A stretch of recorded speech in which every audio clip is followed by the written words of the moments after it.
It's past 8. Yes, now we've got a guest on the line now, Bruce, who you and I both love and we haven't spoken to for far too long. You're absolutely right, and it's Roland Roccacelli. Good evening, Roland. Good evening, Bruce and Simon. I was just thinking, it's been about 3 or 4 years since we've spoken. It must have been, yes. Yes, it would have been back in the old...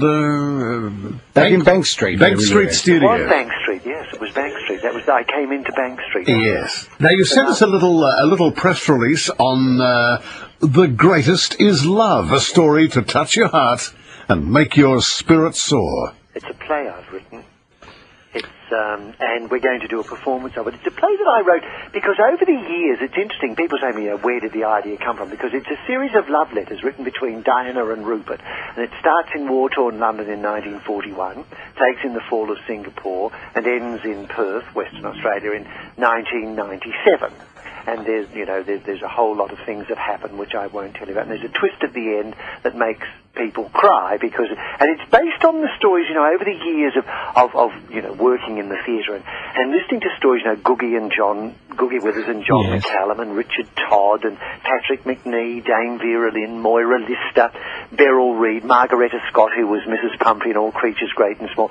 And I used to listen to their stories about the war, and they would talk about, how they had a good war and what happened, and you'd quite often after a show, you'd go into the dressing room and Googie say, "Oh, darling, have you met the Brigadier? Have you met the Vice Admiral?" And there they'd be, and they'd all be chatting about the war, and all these stories went in. I thought, there is a story there to be told about, what happened in the war and things that happened to young men and young women. And so I sat down and this little play popped out of me, and I sent it off I tried to get it up in Australia and there was no interest. So I sent it to a director called Sean Mathias, who's currently directing Sir Patrick Stewart and Sir Ian McKellen on Broadway in No Man's Land and Waiting for Godot, which opens in a little while. So he's quite a well-known and established director.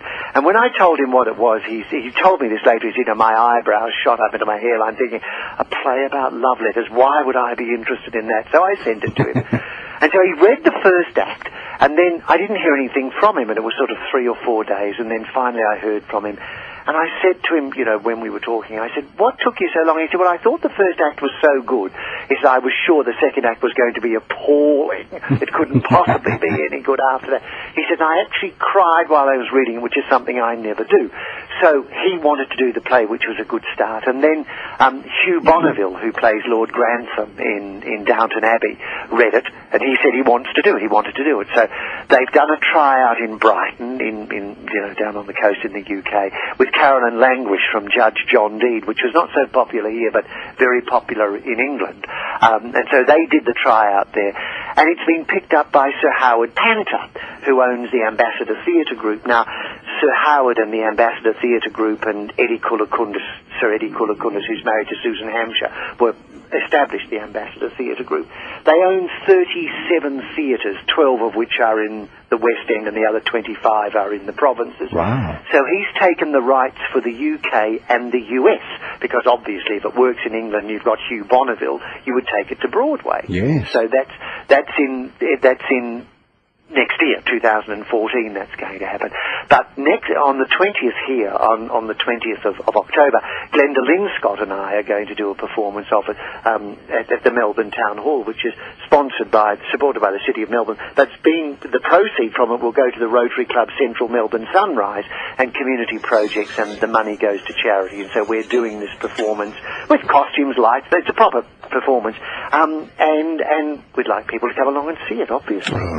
Firstly, congratulations on writing yet another wonderful play, and getting it up in the West End is fabulous, absolutely fabulous. Look, I did say to somebody the other day, and you have to be a bit careful you don't sound smug, but Sir Howard Panter said to me, he said, it's interesting, Roland, we get hundreds of scripts every week, as you can imagine. People are writing plays. He said, and your little gem just kind of popped up out of there, and he signed it up for 5 years. He wanted 10, as I understand. Wow. He's not doing that because he thinks I'm a nice guy. I think he's doing that because he thinks he might make some money out of it. Of course. And I hope I do as well. And I think they get Hugh Bonneville from Downton Abbey as the star. Yes. Well, Michael York wanted to do it as well. Wonderful. And Timothy Dalton, who was a James Bond. Yeah. So we've had some good people read it and want to do it. Very good. So I'm looking forward to seeing what happens with it. Well, folks, look out for The Greatest Is Love. Yes, that's on the 20th at the Melbourne Town Hall. You can book through wherever, Oztix and whatever. So please come along and see Yes. something, Sounds great. Thank you very much. Thank you very much, Nice Roland. to talk to you, boys. All right. See you soon. Goodbye Bye. now. Bye. Goodbye. Yeah, that is credit to Isn't that him, isn't it, for fabulous? getting the drive and ambition to get that done and then picked up so successfully in the UK. That's fabulous. Oh, yeah. For a five-year contract there is just amazing in England. And I find tinged with sadness. Great success that he's having there, and that's excellent. Tinged with sadness, though, that he's gone overseas for it to become successful before anybody back here would think of looking at it. Yeah, but We have a real issue here with homegrown produce. it's a little bit provincial. We're a little bit, not backwater, because we're not. We're strides ahead in many ways in theatre. But we don't seem to have faith in ourselves. That's right. To take the big step and say, yes, Roland, we'll have it on here first. Now, try it out off Broadway. Well, America's a bit like that. Yeah. And try it, if you sell it to England and have some big stars in it, then we'll take it. But that is fabulous. That's sad, but very good news for Roland. And how proud would he be to write something that somebody like Hugh Bonneville or Timothy Dalton would say, oh, yeah, I wouldn't mind being part of that. Wonderful. Wonderful. Yeah, we do undersell ourselves a lot. We do. And I think you do too. That's a big downturn for you. Oh, well, I'm just this guy. I know you are. There's nothing much more. It's 8:30. This is